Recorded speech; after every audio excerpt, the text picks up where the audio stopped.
All right, I did some math, I did some deep dives, and I think out of all of the contenders, Georgia has it the hardest next year in terms of schedule, what they have to get through. And look, not all conferences, some prefaces, right? I got my little paper. I did a lot of notes for this. A preface that I have, not all conferences are created equal, right? So something I think you have to take into account is the week-to-week schedule of the SEC, the Big Ten, the Big 12. I want to discuss 6 teams. The 6 top, I was looking at BetMGM for my odds, just if you care about odds, for who are the top 6 college football who has the best odds in college football next year to win the whole thing. And BetMGM has Georgia at 1, Ohio State at 2, Bama at 3, Michigan at 4, Texas at 5, and Oregon at 6. Those are all the teams that had plus 1,000 odds or better. So the worst odds were Oregon at plus 1,000. Texas and Michigan were tied at plus 900. Bama at plus 600. This is as of 6 days ago. Bama plus 600. Ohio State plus 500. Georgia plus 350. With the best odds to win the national championship. And I've deemed that Georgia's got it the toughest out of all of those teams. It really says a lot about how people feel about the Georgia Bulldogs, having them at number 1. Everyone thinking Georgia's going to win next year. Or, obviously not everyone. I'm making a general statement. But when you look at tough games, Georgia's got more tough games than any of those other teams. According to me, when you look at their schedules, I wrote down the games that I think are not just, yes, that team should win. Yes, that team should win. Where it's not like you have to at least hesitate for the tiniest bit of a second for the rest of them, in my opinion. Ryan Curley from Dawg Post here. I'll take my sunglasses off, but not my hat. Not my hat. Talking about the odds and I'm gonna show it again. There you go. This is what I came up with. What does this mean? Because it doesn't make that much sense right now. These are my notes. Let's go backwards with Oregon. Actually, let's do it this way. I think Ohio State has the easiest. Ohio State has the easiest as far as tough games, right?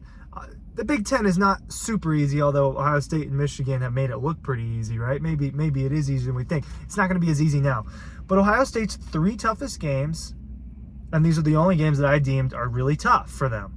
At Oregon, at Penn State, versus Michigan, right? So 2 of those were on the road, 1 being at home against the Michigan Wolverines. And another thing I want to preface this with, I'm not a Michigan believer. Out of all of these teams, I do not believe in Michigan, comparatively speaking, and I'm lower on Bama as well. Those would probably be the 2 I'm lowest on out of this group of 6 heading into next year's college football season. So I just think that Michigan and Alabama are not going to be as good as the other teams, right? Those are just my reasons there. So I think Ohio State's got it the easiest because they only have to play those 3 tough, challenging games. And obviously some of these are against the rest of them. So Ohio State has to play 2 of these other 6 teams that I'm talking about.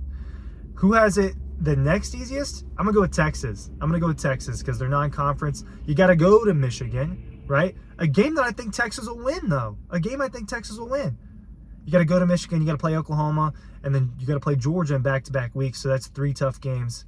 You got to play Kentucky. Those are all at home, though, right? Georgia and Kentucky at home.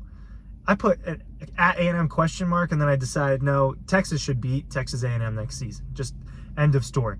So that's really only 4, I think, tough games. And games, I think that if I had to guess, I'm going to guess that Texas goes 3-1 in those games. So if you're looking at it with my math, I think Texas will be 11-1 in the regular season. Oregon and Michigan, I think, have it similar, right? Where I deem they have 4.5 very tough games. Let's talk about Oregon real quick. At UCLA was kind of my halvesy. I think UCLA could have a really good defense. I don't know their offensive situation as much. You have to, and is Chip Kelly a little outdated? Maybe he is as far as, is his scheme really good? Versus Ohio State, you get that at home. At Michigan, at Wisconsin, versus Washington. So this was the one where I was like, well, UCLA, I don't know. Washington, I think Oregon should just win that game, kind of, but it's always tough. Obviously, they're dealing with Kalen DeBoer leaving. I do think Washington will take a step forward under, blanking on his name, the old Cincinnati coach, under that guy. I've just blanked on his name. I think Wisconsin will take another step forward, but they've actually made this list multiple times.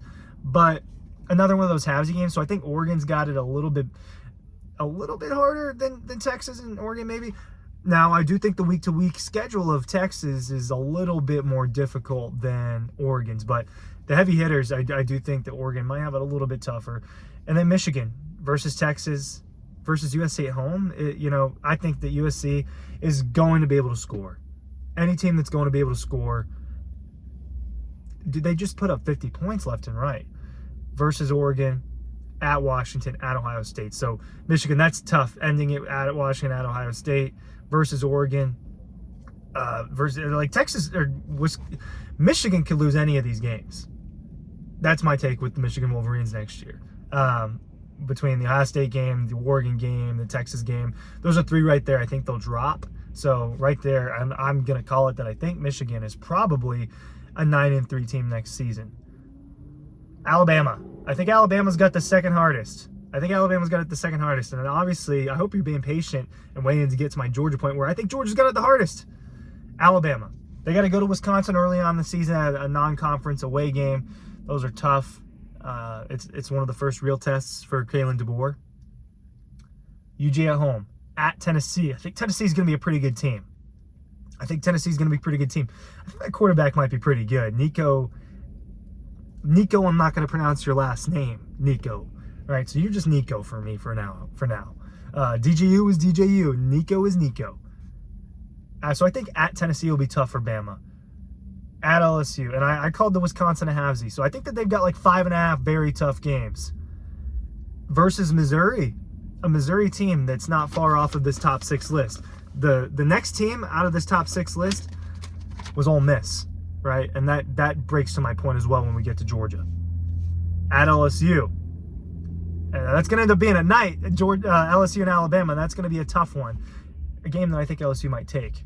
At Oklahoma. Still not exactly sure what I think of Oklahoma quite yet for this coming season. People seem to be excited about Jackson Arnold.